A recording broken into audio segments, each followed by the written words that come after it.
This is The Joe Gaither Show on BamaCentral.com.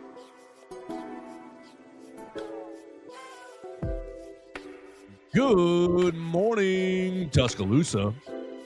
Good morning, Tuscaloosa, Internet World, West Alabama. How we doing today on a Friday? It's the Joe Gaither Show on BamaCentral, BamaCentral.com. We're live in the Derry Daniel State Farm Studios. We hope you guys are doing well. Getting ready for a big old weekend ahead of you.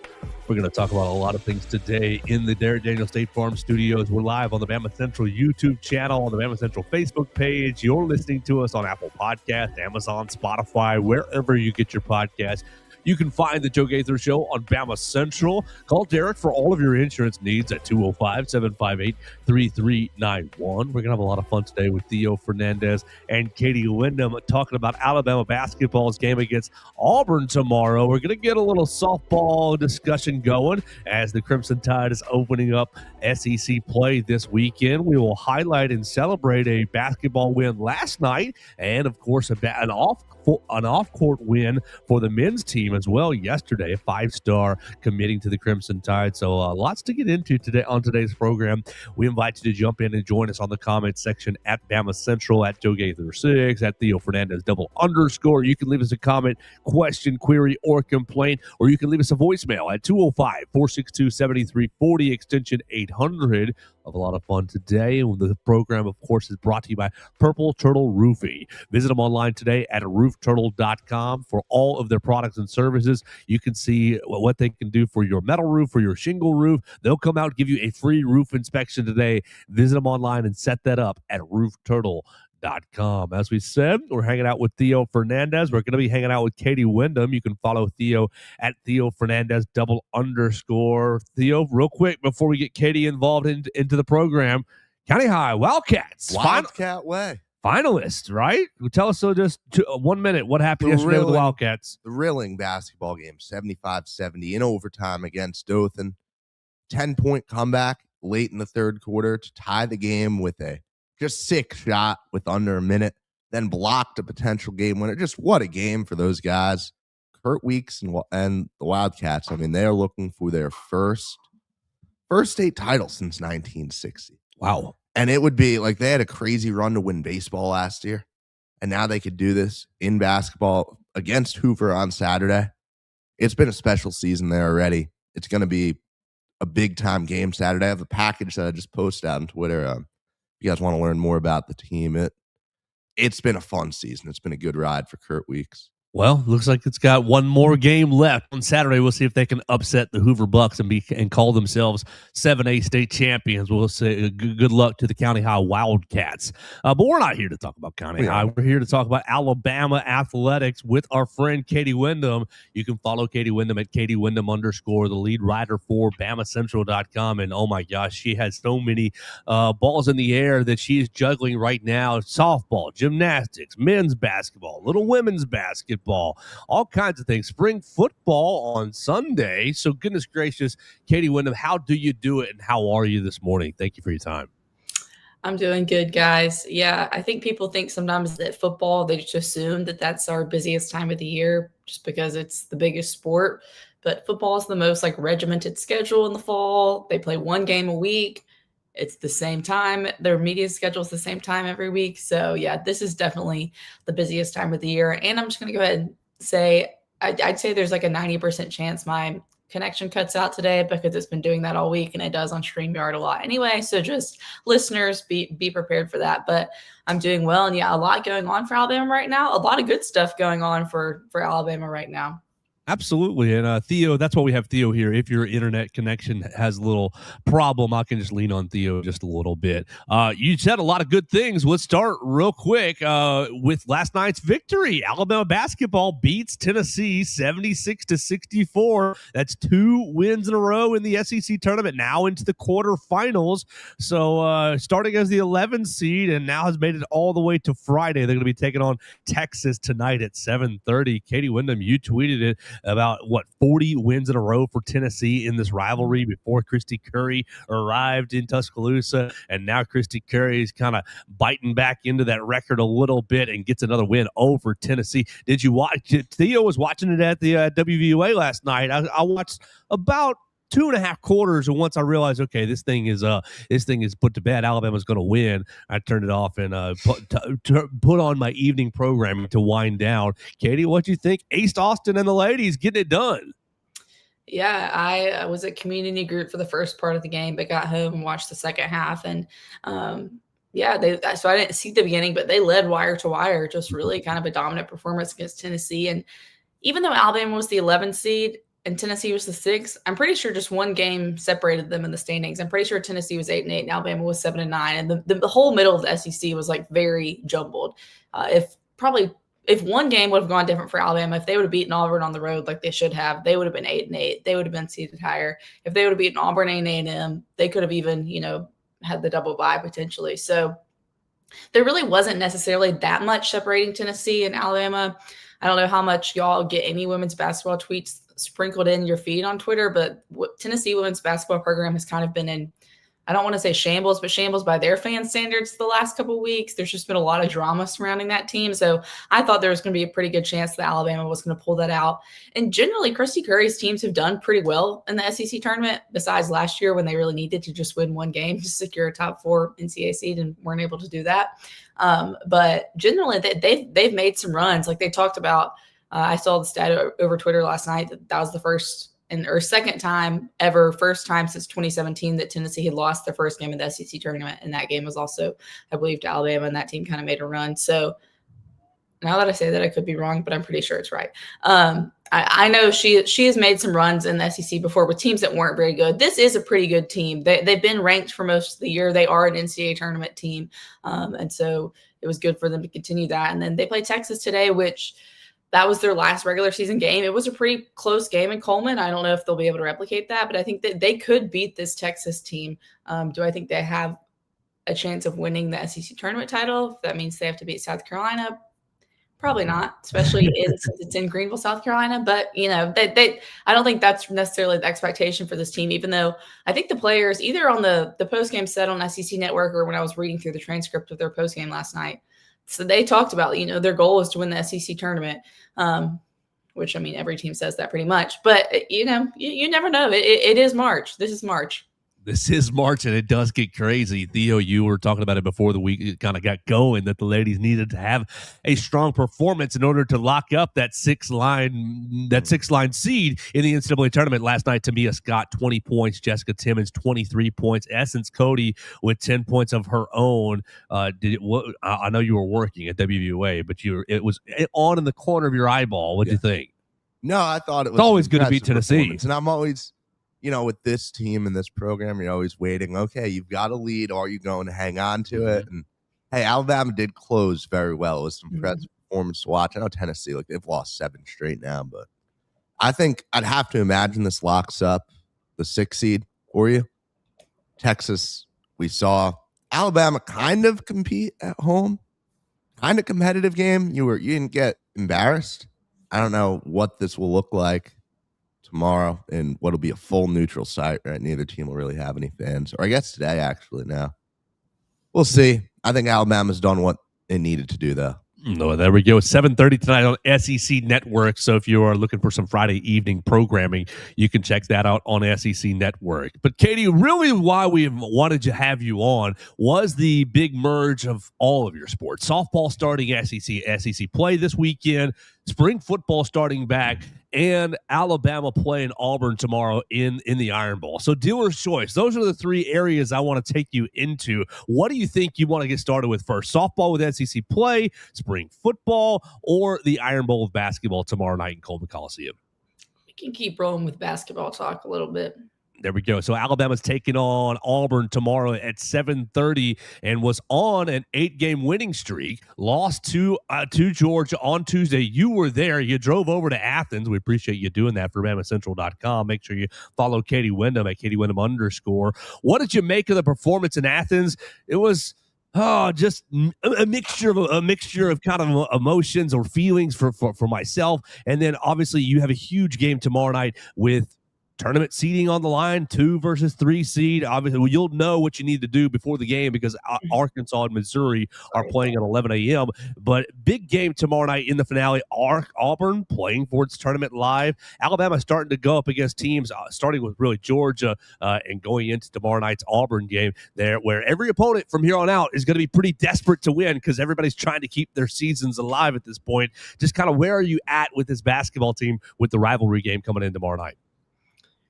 I think they'll be motivated for this one. I think talking to Latrell Wrightsell after the game on Tuesday, he said Nate was definitely going to let him know and film what they did wrong. And I think there's plenty of things on his list for them to improve for this game. And I don't think they'll need a ton of motivation to get up for it.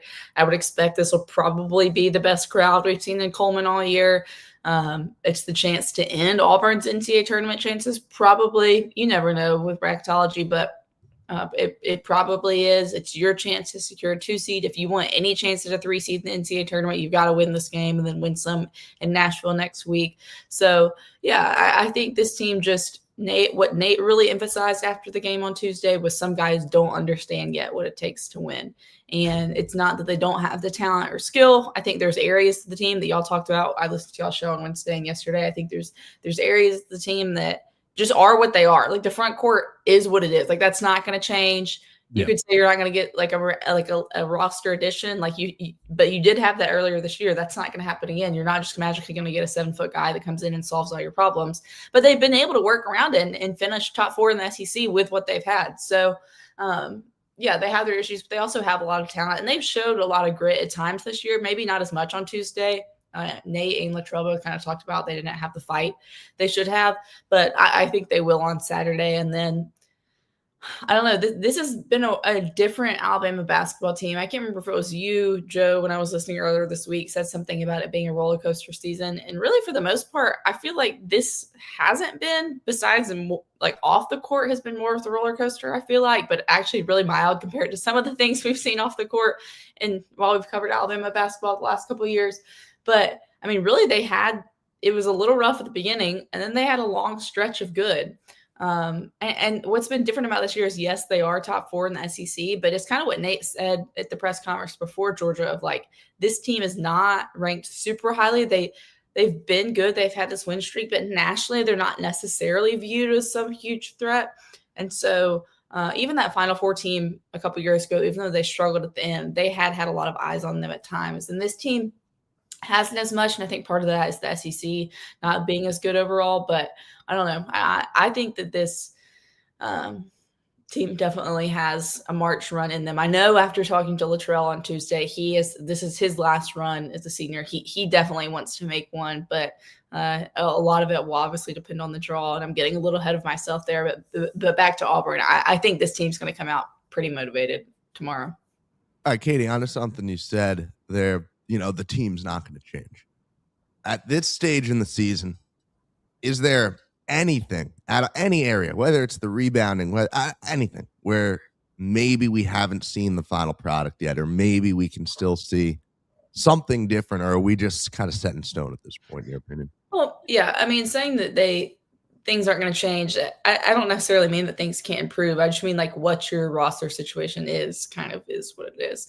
But I mean, as crazy as it is, like Noah Williamson did have that performance against Kentucky. Like it did happen.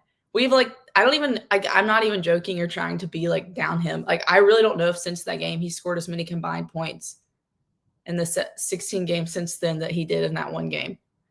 Because so many games he ends with nothing, no points. That's what I mean by nothing, not literally nothing. But that did happen. So like, does he have a random game in him in March where he just like turns it on again? Like, because Kentucky has on paper a really talented roster. They spent a lot of money on it, and he did that against them. I think the rebounding, because I think a lot of the guys, it is mental. I think maybe if some of these guys can continue to get healthier, like a Bull Bowen, because I think he's a guy that's, you could say probably had a roller coaster season, because there's been times where Nate has been like super hard on him. And then there's been times where Nate has been like super high on him of like, wow, he's doing everything we want him to do. And then I don't think he was super happy with him on Tuesday. So I think he's a guy that can kind of be an X factor if he locks in for this postseason, if he's going up and getting rebounds for you, if he's adding another scoring threat that can make.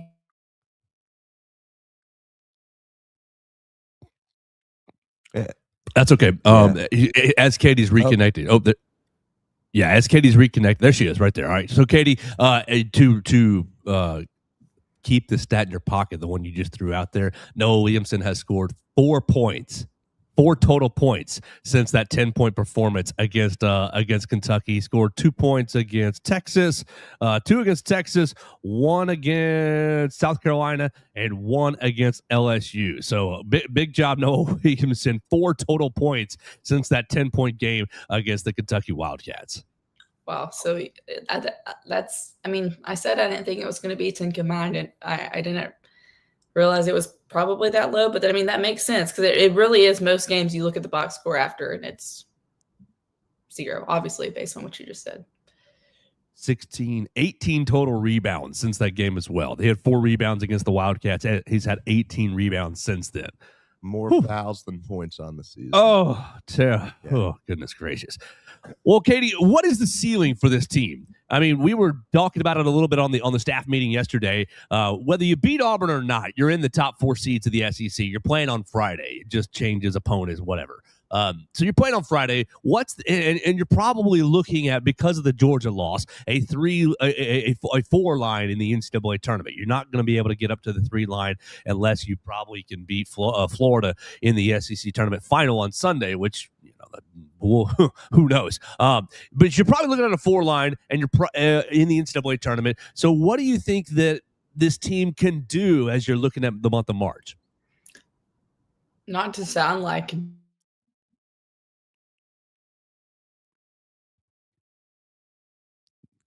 she didn't want to even say it. Yeah. So, Theo, back to you. You one clip. more regular season game. Is Alabama going to get out of the Sweet 16? I think they get to the Sweet 16. I think they will.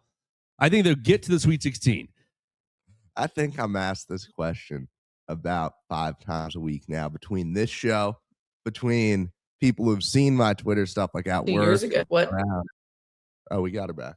Oh, no, keep going. I hear it all the time, and I have not changed my stance until I see the draw.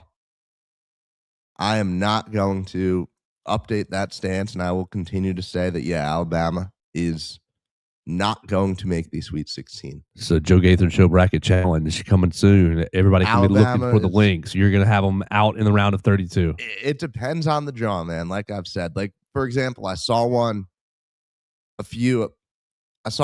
like last week where Alabama's drawn up against North Carolina in the second round. Ooh, that's dangerous. Easiest. Yeah, Alabama, you will not be playing past the first weekend. Like, it depends so heavily, because look, I see a team that goes on an 8-game SEC winning streak and has that kind of game against Arkansas and shows the resiliency against Tennessee. And you've seen all the good things this team has done at times this season. There is a draw where, oh man, Alabama, congrats, you're back to the Final Four. The more likely case is you are not playing past the first weekend. Sorry to just sound like a broken record here, but I'm going to continue to reiterate that take basically no matter what until we get the bracket. I think that, you should be standing firm, because we don't have really updated information until we get the bracket. Katie, what do you think the ceiling is for this team in March? I'm going to be contrarian to Theo, and I think they will get out of the first weekend. Now, I don't know if they'll get past the Sweet 16. I think depending on the matchups, they definitely can. But I think just looking at, based on where they'll be seated and the talent level of who you'll probably be playing in that second game, I think they will.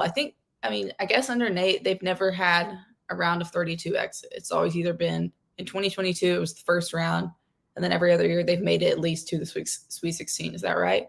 I believe so. The loss to Notre Dame in that first round. Yeah, I believe so. What was that guy's name that cooked them? The Notre Dame guy. Anyway, that's irrelevant. But And I don't think Nate Oates really ever loved that team. I think that team never really bought into what he was trying to sell about what it takes to be successful to play basketball. Ryan. Yeah, it was something like that. The player, who hit all those threes. Yeah, Cormac Ryan. Yeah. I was going to say Cormac, but then I was like, is that too stereotypical, like Irish? But no, you're dead on. And I agree with you. Nate was, from my perspective, very frustrated with that team all year long.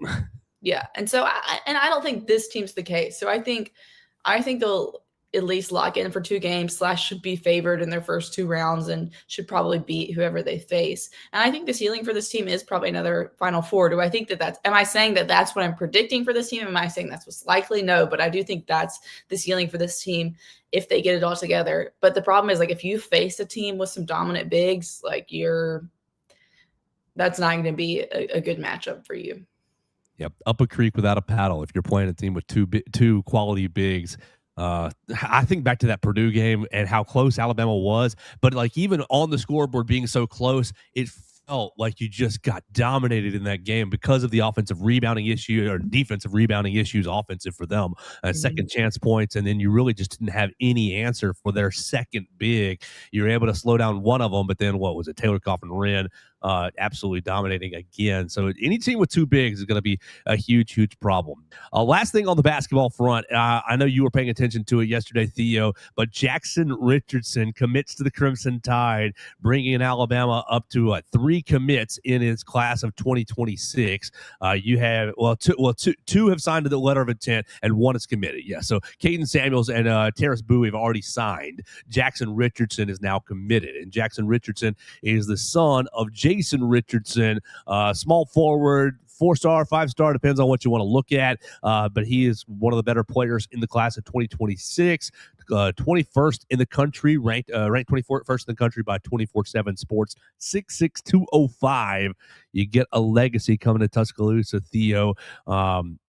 Add Caleb Holt and bring back what you can bring back, and whew, you're getting me excited. Jackson Richardson, did you look at this Yes. at him just a little bit? First of all, I don't think that we're going to see Caleb Holt in Tuscaloosa. No. I think that's part of the move to add Richardson, Richardson is a prospect that you should be just about as excited about as Holt. I mean, this guy is phenomenal. First of all, I think the big thing here is you've added 3 recruits who are all 6'6". You are adding that modern archetype of player, right? We lost Katie again there. That's okay. Nate Oates running this NBA system, right? You see so many of these NBA teams just, okay, how many of these 6'6", 6'7" wings can we add that can facilitate, that can lead an offense, that can create shots? And yes, there's a lot of flawed things with some of those NBA offenses, but the success that they have had and the just pure shot creation ability is unreal on those types of teams. And you suffer in the half-court offense without a doubt. Alabama still obviously has Aiden Holloway to lead there.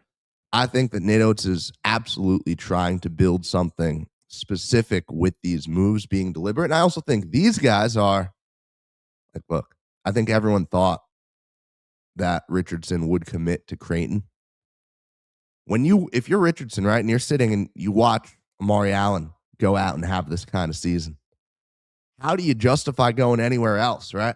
And I think, we know that not every Nate Oates player is going to the NBA, right? That's kind of one of the common, not misconceptions, but one of the things that people kind of exaggerate sometimes. For these wings, right? Absolutely, Nate Oates' system benefits you in just about every way. I think all 3 of these guys will, depending on who is the most ready year one, will put themselves in a position to just follow, the Amari Allen, Brandon Miller blueprint. Go play a year, put up big time numbers, and congrats, you're a lottery pick.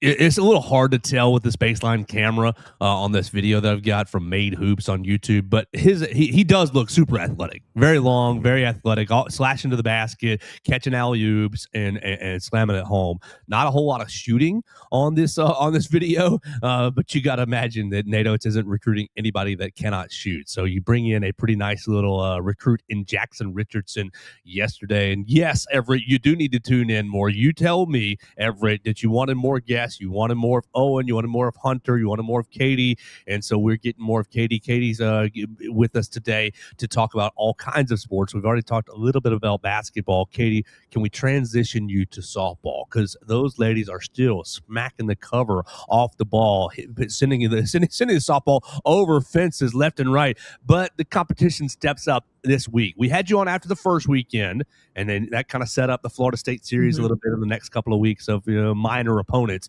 But now Alabama is opening up SEC play. What have you seen from the ladies in non-conference now that non-conference play is over? Take us from that first weekend all the way up to SEC play this weekend. Yeah, after that first weekend, there was a lot of hype, but it was – this isn't necessarily the highest level of competition we'll see. And really throughout their whole non-conference slate outside of those Florida State games, it hasn't been super tough. But I think that's probably what this team needed with young pitchers. You didn't know what you were going to have. And so kind of the opportunity to settle into the season. And the pitching has been fantastic. Like, they have one of the best team ERAs in the country. I think they've given up 12 earned runs in 20 games, which is just insane no matter who you're playing, especially when you've pitched. I mean, they've been pitching their whole staff, and no disrespect to the people that are kind of at the end of the rotation, but they're not as talented. And so even when you're going against the, St. Thomas's of the world, who actually is a pretty respectable mid-major, they can still score runs. But the Alabama pitching staff has just been lights out, especially Vig Moten and Jocelyn Brisky, which I think is a super encouraging sign heading into SEC play. And I think those will kind of be the two that they're going to count on. Maybe Caitlin Palacio get some starts, but I think this weekend it'll probably be Brisky and Moten getting, I think Brisky will probably start twice, even though now with the doubleheader, we'll kind of see what they decide to do or how the games shake out. But the pitching's been great. And then the hitting's continued to be really good, not at the same power levels of schools like Oklahoma and UCLA, but no one else is really kind of in that same stratosphere. But by Alabama standards, have been excellent. Alabama softball put out a graphic, I think on Wednesday, of kind of their historical comparisons with how they've started at the plate and in the circle compared to past seasons, and the numbers don't lie. And so no matter the competition, it's been really good. It's been really encouraging, but it will be key to see how it transitions over to SEC play. Now, the team they're playing this weekend, we talked at the beginning of the show about the lopsided series history between Alabama and Tennessee in women's basketball. It's even worse between Alabama and Ole Miss in softball. I think when I was looking at it yesterday, Alabama leads the series like 62-7 or something like that. So Ole Miss has not beaten Alabama very often. They've historically been not great. Alabama's historically been really good at softball. That's changed a little bit. They're coming off a World Series run last year, I believe the first in their program history. But they have not had a great season so far, Ole Miss. So this is a series, to me, that really is going to show us, is this Alabama team going to be a legit contender? Because in my opinion, and I would say they're not going to say this before the series, but I think they would agree that this is a series they should sweep. Even though it's on the road, the doubleheader, they're used to that. They're used to playing two games back to back. If they're going to be a legit contender in the SEC, a top 8 seed this year, a top 8 team this year, then this is a series you pretty much need to go on the road and sweep. Yeah, so big weekend for Alabama. Doubleheader today, starting at, I think, 3 o'clock, and then you're going to have the second one right after that, and you'll have the third game on Sunday. So you're probably avoiding Saturday weather. Is that what I'm guessing? Yeah, that's what they said. I did not check the forecast in Oxford, but it must be something pretty bad they're anticipating on Saturday to go ahead and preemptively do this. Yeah, perfect. So you'll be able to see it on 3 o'clock today on SEC Network Plus. You'll be able to keep up with all the action from BamaCentral.com, Katie Windham _ on the Twitter machine as well, and maybe Henry O'Scalar. Your boy Henry been covering some softball this year, Theo. He's been enjoying those performances over at the Rhodes House. What are you looking for these ladies? What's more important this weekend, good pitching or good hitting? I think the hitting at the SEC level, almost from my understanding of it, I mean, I've very little reason to doubt that these pitchers can hang? I guess directing a question Please, to you, yep. Katie. So you talk about, like, with baseball, right? Miles Upchurch, he's come out, he's had some great starts freshman year, and everyone's kind of the thing that people talk about half serious, half jokingly is like, oh yeah, we've got to wait for him to go get shelled by an SEC team, and then he can start really executing. Does that exist for the freshman pitchers in softball where, okay, Vic Moten's probably going to have a couple rough outings against real SEC bats, or could she just continue to be lights out? I mean, I doubt she's going to continue to be as dominant as she's been, but like you have seen plenty of pitchers in Alabama softball history. I mean, Jocelyn Brisky's a freshman, was dependent on a ton. I mean, really,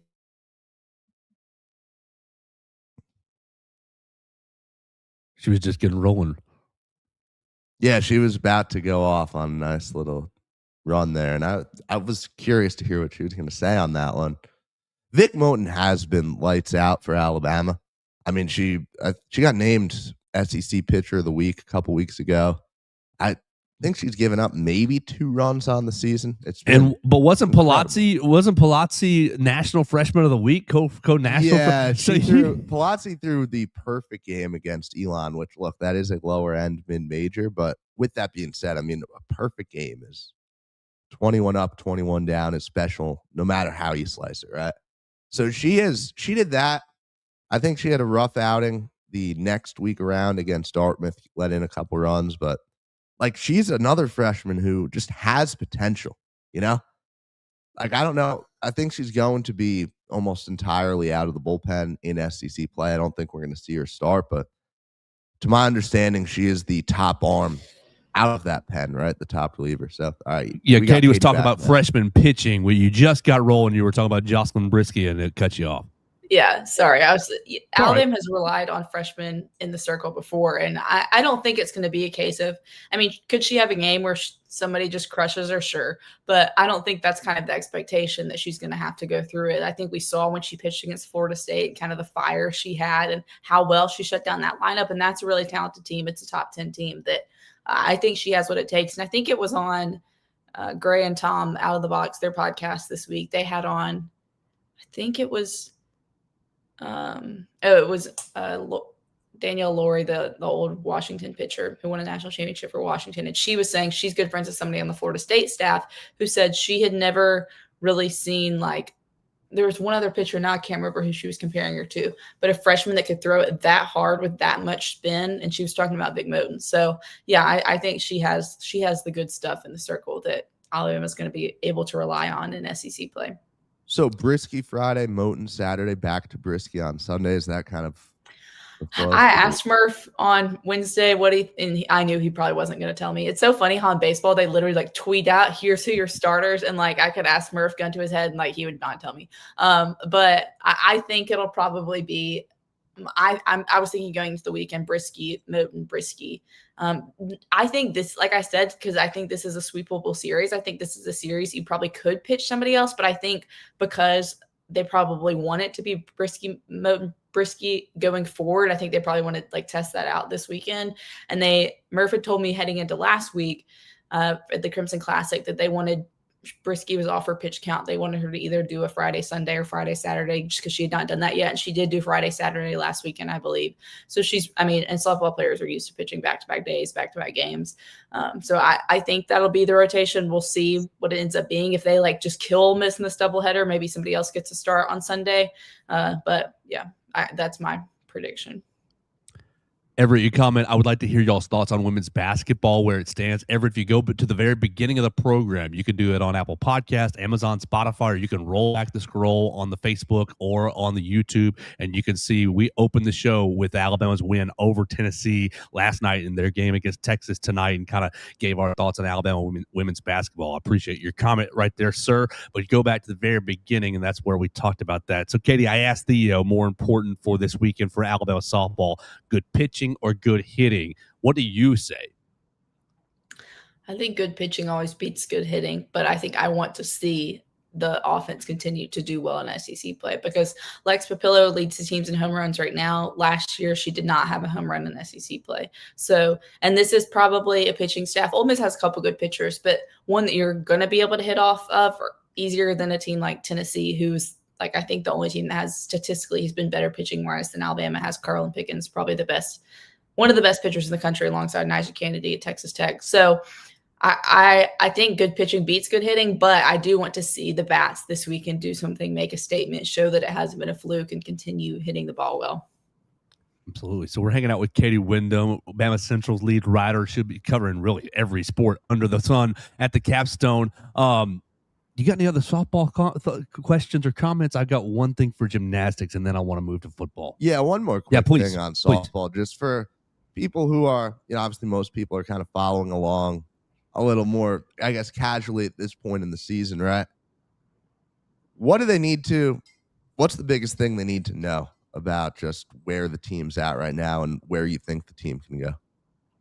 I think people need to, I can understand why if people have kind of tuned out from softball the last couple of years, because it has not been a super fun product to watch most of the time, just because the offensive struggles have been so bad. But I think people need to know that this offense is fun to watch.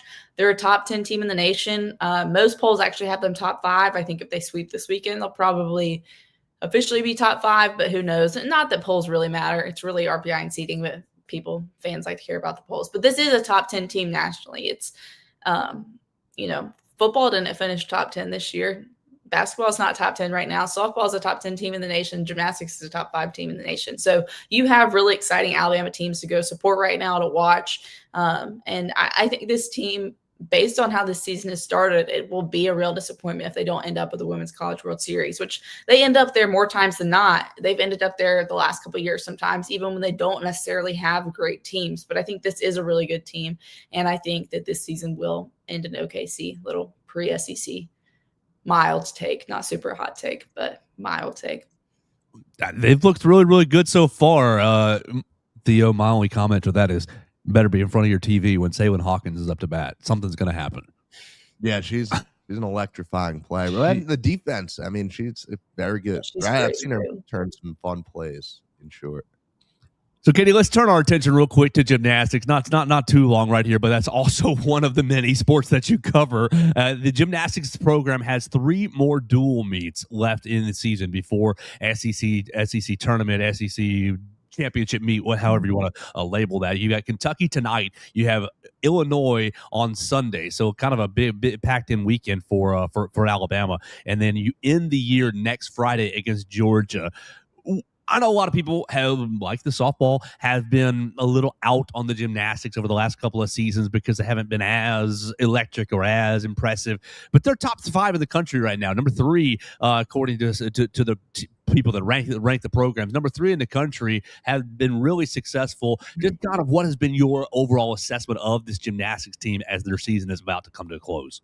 Yeah, they've just been really consistent all year long. They've scored their first meet of the year. I think they scored a 197.475, and every meet since then they've scored a 197. And so gymnastics rankings are different than others in that, like, it's literally based on their scores. So there is no subjectivity to it, like there is in basically every other poll. Like, it's formulaic. They are the 3rd best team in the country and have been pretty much all year, which means they're probably going to be, I think they will definitely be disappointed if they're not competing in the Final 4 on the floor at the end of this season, which they have not done since the format switch from 6 to 4 in 2017. I think I can't remember when the format switched. It may have been 2019, but I think 2017 was the last night that Alabama was in the final night of competition, which is crazy because they used to be there every year. Now it's been almost a decade. And so I think that's definitely a goal for this team. They actually talked about it a couple weeks ago.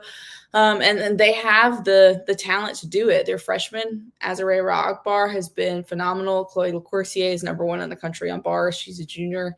They've been an exciting team to watch and super consistent. And that's why they're number 3, is because they haven't had that clunker meet where they just have a bunch of falls and they end up with a 196 something. They've been knocking on the door of 198 the last couple of weeks. I think with a home meet tonight, we'll see if they can kind of cross that threshold. That would be exciting. They can kind of put some things together, get some landings on vault, which I know gymnastics is it's kind of a sport where if you don't know what's going on, you don't know, but it's also one to just it's fun to just watch them. They're so incredibly talented, so strong, just the amount of strength they have to have in their cores to even do things on the even bars, to twist their body that many times on floor is incredible. So it's an entertaining sport. I'd break my ankle 10 times over on the balance beam. Yeah, it's crazy. The flips they do on a 4-inch beam, 4-inch wide, and they are doing a triple series backwards on it. It's crazy. But yeah, I think that Ashley Johnson has finally gotten in her 4th year kind of turned into gotten the program in the direction that she really wants it to be. All right, so get out to see Alabama gymnastics. You've got 2 more opportunities. Alabama's taking on Kentucky tonight in Coleman Coliseum and Georgia next Friday in Coleman Coliseum before SEC championships out in Oklahoma and then NCAA regionals and all that stuff in various different sites.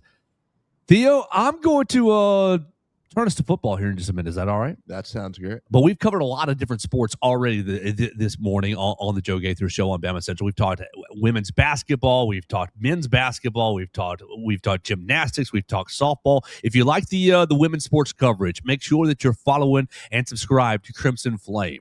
Katie Windham does a weekly podcast covering the illustrious women's athletics programs over at the Capstone. All kinds of great women's teams, women's basketball. You've got women's golf. You've got gymnastics. You got track and field. All kinds of women's athletics over there that are excelling. You can find all the information on Crimson Flame. Find it on Apple Podcasts, Amazon, Spotify. Watch it on the BamaCentral YouTube channel. Katie Windham is covering all things women's athletics under Crimson Flame.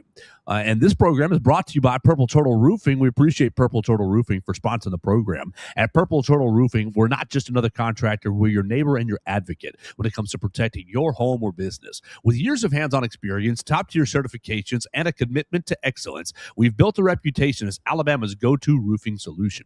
We specialize in residential roofing, commercial roofing, emergency storm repairs, full-on roof replacements, insurance claim support, and more. Visit them online today at roofturtle.com. You can call them at 877-PT-ROOF-5. That's 877-787-6635. They'll come out, give you a free roof inspection, let you know if you've got any problems, if you've got any screws loose, if you've got any shingles that are damaged. Whether you have a metal roof or a shingle roof, it doesn't matter. Purple Turtle Roofing can give you the peace of mind that you deserve. The spring storm season is coming up, so make sure you visit Purple Turtle Roofing at roofturtle.com for all their products and services. Roofing with heart, built to last. Purple Turtle Roofing. All right, let's finish this bad boy up with everything, with the topic that everybody's all interested in, and that's Alabama football. Katie Windham, Alabama football opening spring practice on Sunday. Getting going, and a little bit of breaking news. Well, 2 pieces of news. You have brand new jersey numbers. Hunter Cybers already tweeted it out. Ryan Williams is changing his jersey number to number 1, and Ryan Williams is now going to be going by Ryan Coleman Williams, honoring his mother. Yanzi Pierre, we already knew, was going to number 1. You can see all the new numbers under Hunter Cybers' Twitter. Rico Scott going to number 7. Okay, I got to know. Oh, my man, number 11, worn by Xavier Griffin. 11 is my favorite number, Katie. So I always want to know who's wearing number 11. You can find that at Hunter Decipher on the Twitter machine. And the second, more newsy part, Katie, is according to some reporters, London Simmons, Will Sanders, and Danny Lewis Jr. will all be out for the spring, undergoing cleanup situations and recovery situations, won't be fully participating in the spring. Just kind of, what do you look? Everybody's going to be looking at quarterback, Keelan Russell, Austin Mack. I guess that begins on Sunday. Where do you stand on that, and what are your big other concerns or questions for spring? Yeah, I think the quarterback battle is obviously going to dominate the headlines this spring. I think they're going to start out with it being Austin Mack because he's just been in the system for so long. He's been with DeBoer and Grubb. He has a long history with them. He's the older guy. He has a little bit more experience, not a ton more than Keelan, but a little bit more on the field, definitely more in the system. So I think it's going to start out being him. We'll see what it is by the end of spring. We'll see what it is in fall camp. I don't expect them to name it at the end of spring. But the other big thing I'm looking at is really offensive line, because you've brought in so many players from the portal. You're basically replacing almost the entire offensive line outside of Michael Carroll. And then even like we don't really know, will he still be right tackle? Will he move to left tackle? Will he move somewhere else? And then you have a new offensive line coach. So, and then the offensive line has kind of been the crux of the issues. have not been able to run the ball the last 2 years. It's really been last year, especially, was abysmal. And so a lot of that starts up front. Is the offensive line going to be good enough to protect whoever this new quarterback is going to be? Are they going to be good enough to be able to run the ball, to balance the offense for whoever the new quarterback is going to be?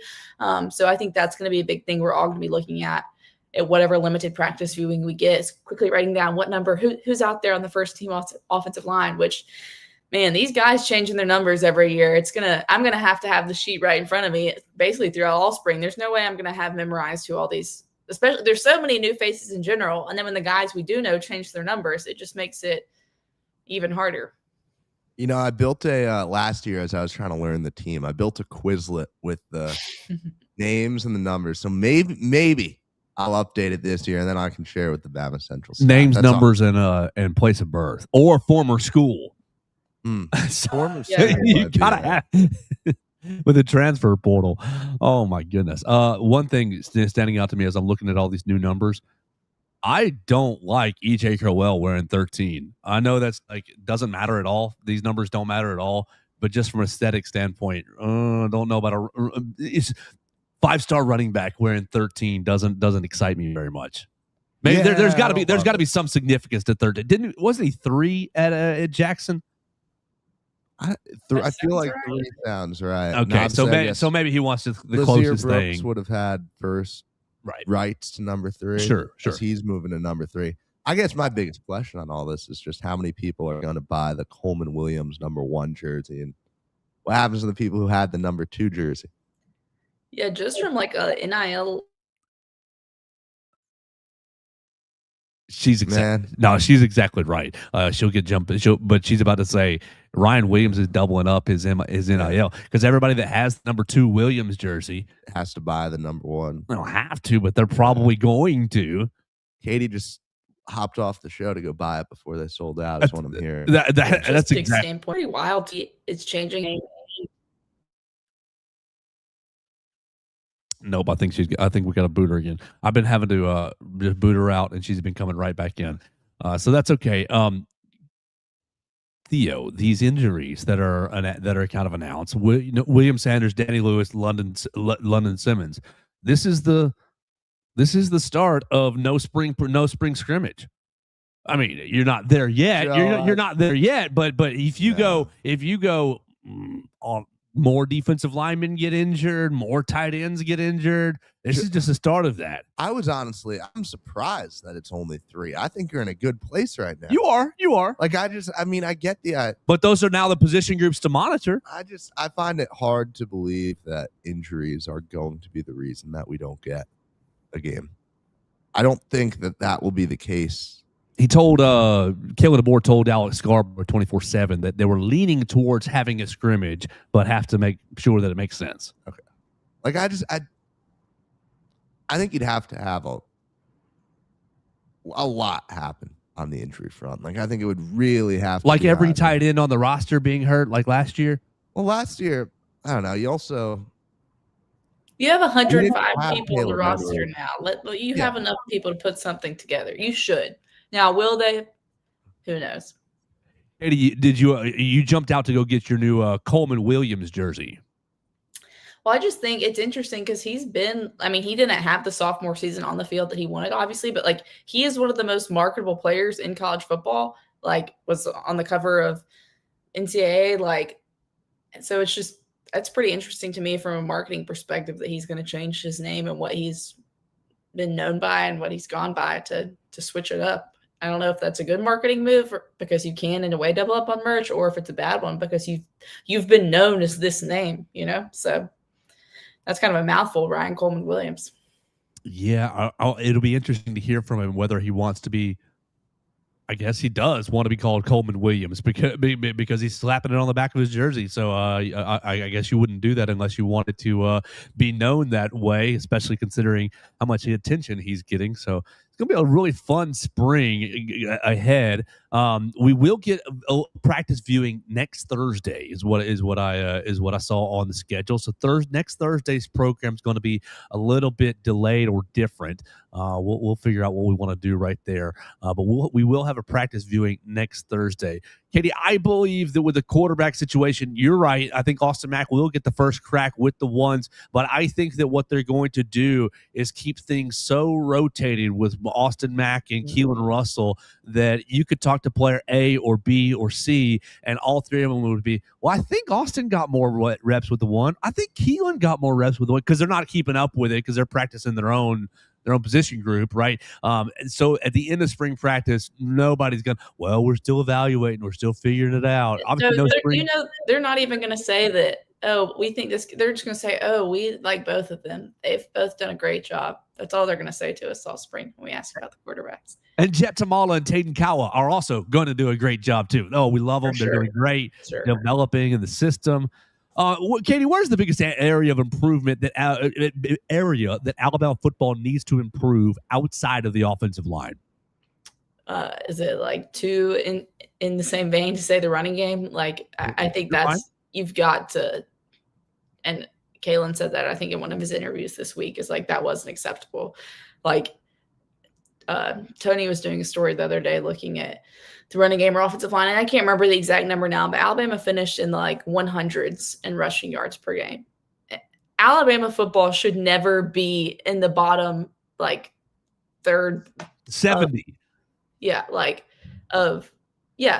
should really minimum be 70 in rushing. And like you can have some pass happy offenses, but the fact that like you could not run the ball really at all against power 4 competition is just it made it tough to watch it, because you knew like they're going to try and run it right here. It's not going to get more than 2 yards. And it's like that just shouldn't be the case. And so I think especially when breaking in a new quarterback, you've got to be able to run the ball a little bit better. That's like pretty captain obvious, but it's true.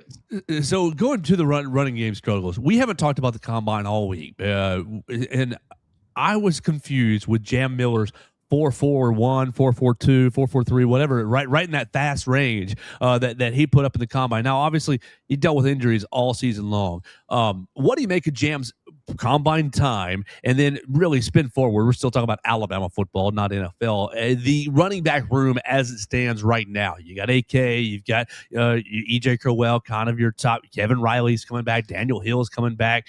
So a lot of bodies in the running back room. How do you think those guys can? Do you think there's some special sauce in that group that can make the running back room go? Yeah, I mean, I don't know necessarily enough about X's and O's to be able to tell you what didn't work for those guys last year. But I mean, for all of them, we saw flashes of good things. Like there was times where we were all writing Daniel Hill stories. We were all writing Kevin Riley stories about, oh, this guy's starting to break through in the offense. He's climbing up the depth chart. And then the next game would have 17 rushing yards or whatever. So I think obviously, I mean, if they were recruited to Alabama, they have talent. We saw flashes of that, and maybe with some different coaches, a different offensive line, and just another offseason in the weight room, things will get better. But then, like you said, yeah, we saw this speed from Jam at the combine. But I think just because you have speed doesn't necessarily mean you have vision, and I think, or that you have holes to run through. So yeah, it is a little tough to grapple with. He performed so well there, and then just didn't necessarily have the best senior season here, which he seemed like a great kid whenever we've talked to him. So I wish him the best in the NFL, and hopefully he finds the right fit, or the right team's able to grab him and he's able to thrive in that offense. But yeah, I think Alabama has some good pieces. I think it'll be interesting to see how much Crowell gets play as a freshman, because we've obviously all seen in Alabama history some freshman running backs have some big years.